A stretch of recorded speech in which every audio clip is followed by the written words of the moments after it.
mehriban adamlar. Yurdumuzdaki ve dünyadaki täzeliklerle tanıştıran Türkmen portalı Hepdäniň täzelikleri. Türkmen portalı Hepdäniň täzelikleriniň şu sanynda.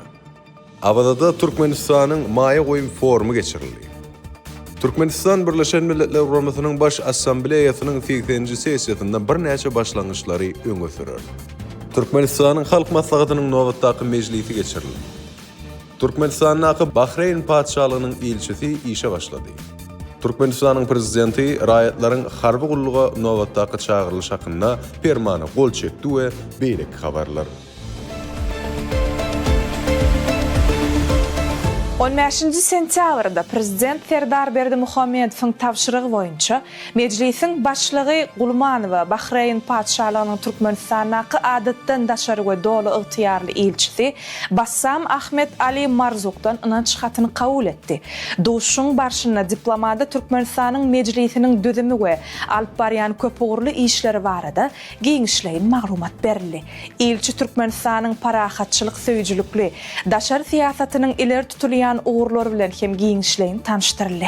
15 sentýabrda Doha şäherine Türkmenistanyň daşary işler ministri Raşid Meredow, Katar döwletiniň emiri Şeyh Tamim bin Hamad Al Thani tarapyndan kabul edildi. Şeyh Tamim bin Hamad Al Thani häzirki yeňil bolmadyk döwürde Kataryň halkyna we döwletine berýän gollaw üçin Türkmenistanyň hökümetine çuňur minnetdarlyk bildirdi. Şeýle hem ol iki ýurdun we halklaryň arasyndaky dogolluk gatnaşyklarynyň ýokary derejesini tamak bilen Türkmenistanyň we Kataryň arasyndaky hyzmatdaşlygyň dürli ugurlar boýunça mundan beýlekde ösdürilmek üçin gowy mümkinçilikleriň bardygyny belläp geçdi. 15 sentýabrda Türkmenistanyň daşary işler ministrligine Hazar deňzi meseleleri boýunça ýokary derejeli iş toparynyň 11-nji mejlisi öz işine başlady. Mejlise Türkmenistanyň Azerbaýjan Respublikasynyň, Eýran Islam Respublikasynyň, Gazagystan Respublikasynyň hemde Russiýa Federasiýasynyň wekiliyetleri gatnaşdylar. Mejlisiň çäklerine Hazar deňzindäki hyzmatdaşlygy sen berildi hemde daşary işler ministrleriniň nowatdaky duşugyna taýýarlyk meselelerine seredilip geçildi. Taraplar Hazar deňziniň suwunyň çekilmegi bilen bagly meseleler boýunça Hazar ýaka döwletleriniň iş toparyny döretmek meselelerini seredip geçdiler. 16 sentýabrda Arkadaş şäheriniň Magtumulu Praga köçesiniň uğruna yerleşýän ähli amatlyklar bolan 9 gatly 54 öýle döwrewap ýaşaýyş jaýynyň açarlarynyň gowşuruş dawarasy geçirildi. Şeýle hem şol gün Arkadaş şäheriniň Gurban-Nazar Edizow köçesiniň uğruna yerleşýän ähli amatlyklar bolan döwrewap kottej jaýlarynyň açarlarynyň gowşuruş dawarasy boldy. Täze şäheriň taryhy we ülkäni öwreniş muzeýine garaşsyzlygynyň şaly 34 ýyllyk bayram münasibetli dünýä gözelliklerini zenanlar wasp edenine ady bilen keramikaçy gelin gyzlaryň dörejülük sergisi hem ýaýwanlandyryldy. Şeýle hem şäherde toý sadakasy berildi. 17 sentýabrda Türkmenistanyň prezidenti, Türkmenistanyň ýaragly güýçleriniň belend serkerde başçysy Serdar Berdimuhammedow çağırış boýunça harby gulluk geçýän harby gullukçylary Türkmenistanyň ýaragly güýçlerinden, beýleki goşullarynyň we harby edaralarynyň harby gullukdan boşatmak we Türkmenistanyň raýatlarynyň harby gulluga nowatdaky çağırlyşy hakynda permana gol çekdi.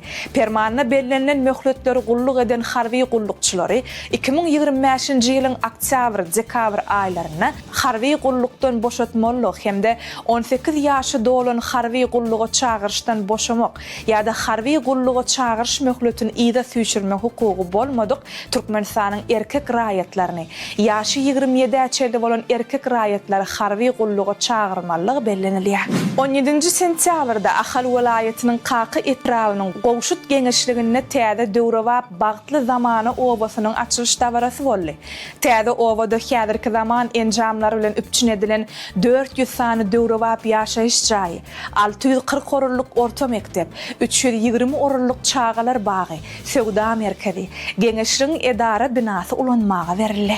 18-19 sentyabr aralygynda Abada milli siýahatçylyk zowlagyna Türkmenistanyň Maýa goýum forumy geçirildi.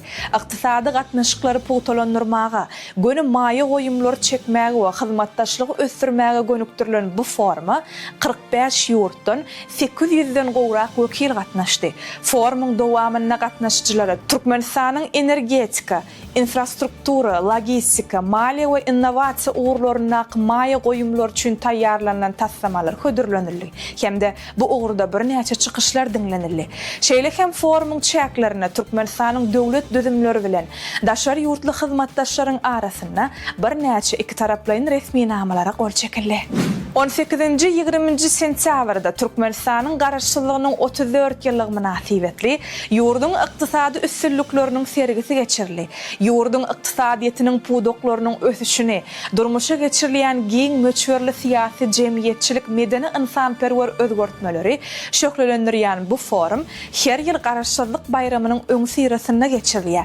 Sergide döwlet düzümleriniň alyp barýan işler bilen bir hatarda hususy telekeçileriň öňürýän önümleri we hödürleýän hyzmatlary görkezildi. Şeýle hem serginiň çäklerine modeller öýleriniň libaslarynyň dawaryly görkezilşi guruldy. Türkmenistan Birleşen Milletler Guramasının Baş Assambleýasynyň 80-nji ýubiley sessiýasyna parahatçylyk we durnuklyk putolandyrmak boýunça bir näçe başlangyçlar öňe sürer. Olaryň hataryna Türkmenistanyň Birleşen Milletler Guramasynyň howanarlygyna parahatçylyk üçin araçylyk palatasyny döretmek maksady bilen geňeşmeler geçirmek başlangyjy. 2026-njy ýylyň 1-nji ýarymyna halkara parahatçylygy, howpsuzlyk we durnukly ösüş prosesini gollamakda hemde berkitmekde bir taraplyk siýasatynyň orny we wajyplygy atly kararnamanyň taslamasyna garamak başlangyjy. Aşgabatda Birleşen Milletler Guramasynyň UNESCO-nyň hemde sivilizasiýalaryň bileleşiginiň howanarlygyna Merkezi Aziýa parahatçylykly ýaşaýyşy guramagyň giňişligi atly halkara forumy geçirmek teklibi. Aşgabatda Birleşen Milletler Guramasynyň terrorçylyga garşy görüşmek boýunça müdirliginiň hemişelik maksatnamalaryň edarasyny esaslandyrmak başlangyjy. Halkara araçylyk gününi yglan etmek hakyna kararnamanyň taslamasyna garamak teklibi. Birleşen Milletler Guramasynyň howanarlygyna halklaryň arasynda parahatçylyk, ynanşmak hemde özara hormat goýmak medeniýetiniň meseleleri boýunça bütün dünýä sammitini geçirmek başlangyjy. Birleşen Milletler Guramasynyň durnukly ulag boýunça 10 ýyllygyny yglan etmek başlangyjy. Merkezi Aziýada çölleşmäge garşy görüşmek boýunça tebitleyin merkezi döretmek başlangyjy. Köp türlü diplomatiýanyň halkara gününi yglan etmek baradaky başlangyş. Aşgabatda ýaş parahatçylyk gurjulary taýýarlajak tebitleyin platformany döretmek başlangyjy. Parahatçylygyň we ösüşiň esasy hökmünde beýik ýüpek ýolunyň medeni mirasy atly kararnamanyň taslamasy 2028-nji ýyly halkara hukugyň ýyly diýip yglan etmek baradaky teklip bar. 19-njy sentýabrda Aşgabatdaky maslahat köşkünde Türkmen halkynyň milli lideri, Türkmenistanyň halk maslahatynyň başlygy Gurbanyguly Berdimuhammedowyň başlyklyk etmeginde Türkmenistanyň halk maslahatynyň nowatdaky mejlisi geçirildi. Ýurdun mukaddes garaşçylygynyň 34 ýyllygynyň öň sirasyna geçirilýän halk maslahatynyň mejlisiniň gün tertibine halkyň bagtyar we awadan durmuşyny üpçün etmäge, şeýle hem ýurdun durmuş ykdysady taýdan mundan beýlekde ösdürilmegine gönüktirilen möhüm meseleler giýirdildi. Halk maslahatynyň mejlisine Türkmenistanyň prezidenti Serdar Berdimuhammedow hem gatnaşdy.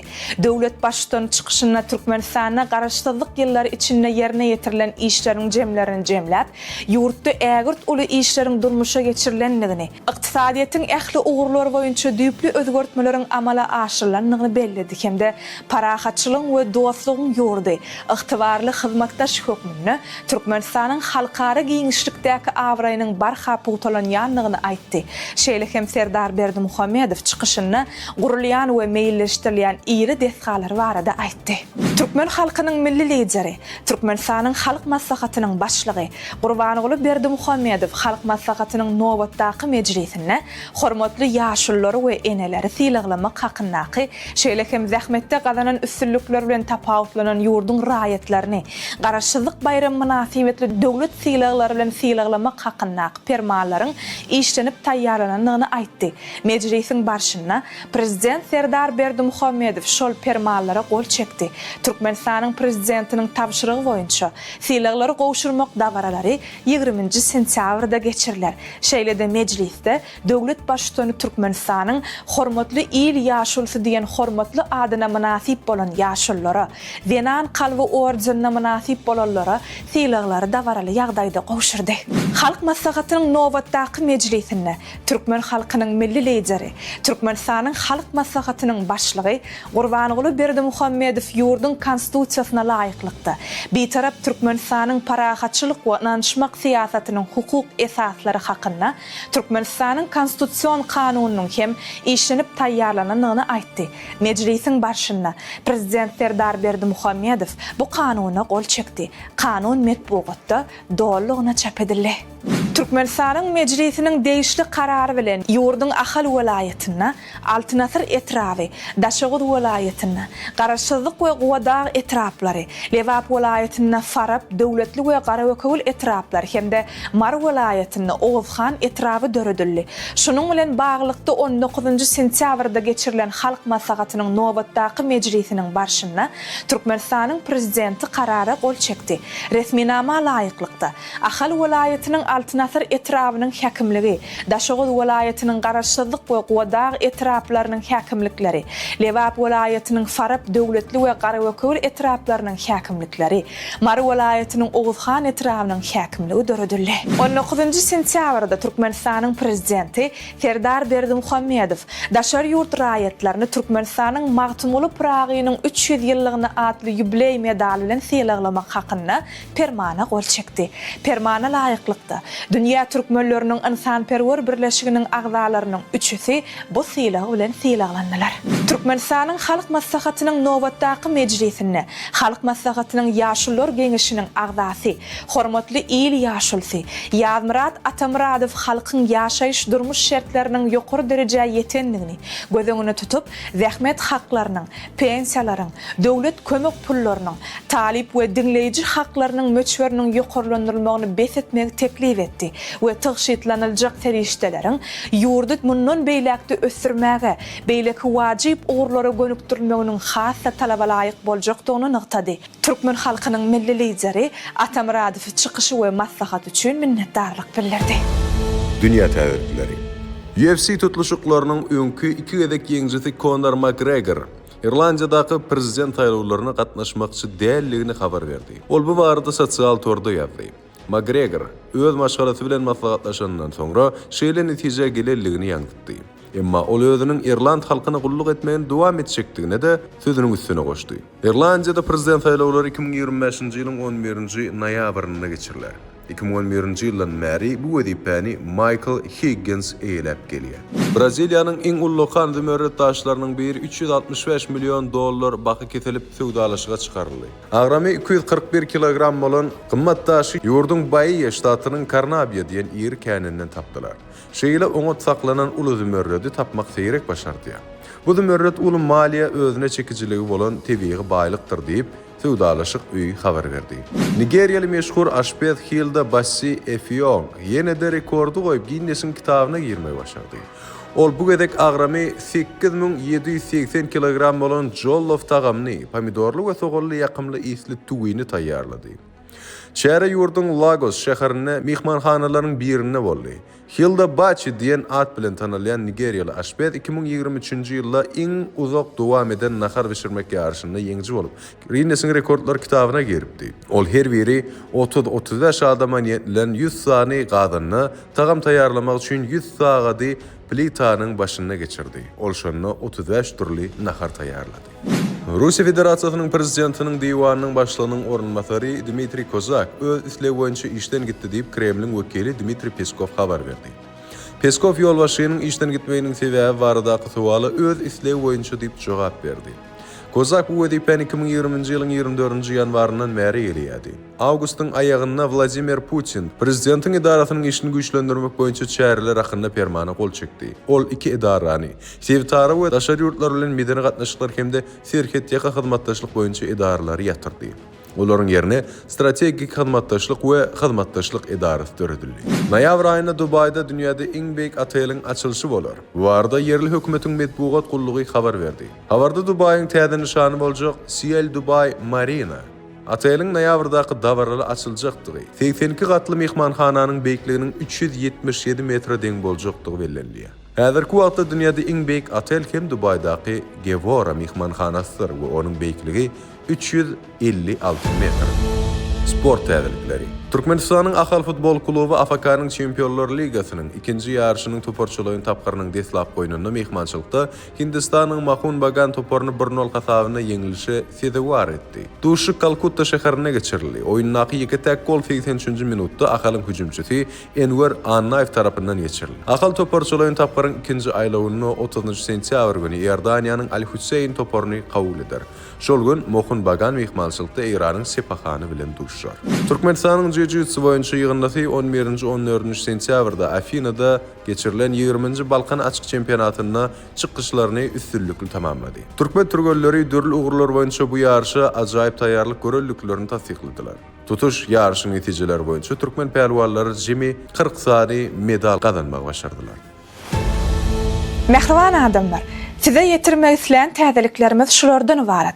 Ähli habarlar bilen bolsa Türkmen portal web saytymyzdan doldugyna tanyşyp bilersiňiz. Ýatdan çykarmaň. Türkmen portal siziň iň ygtybarly maglumat çeşmeňizdir. Sag bolun.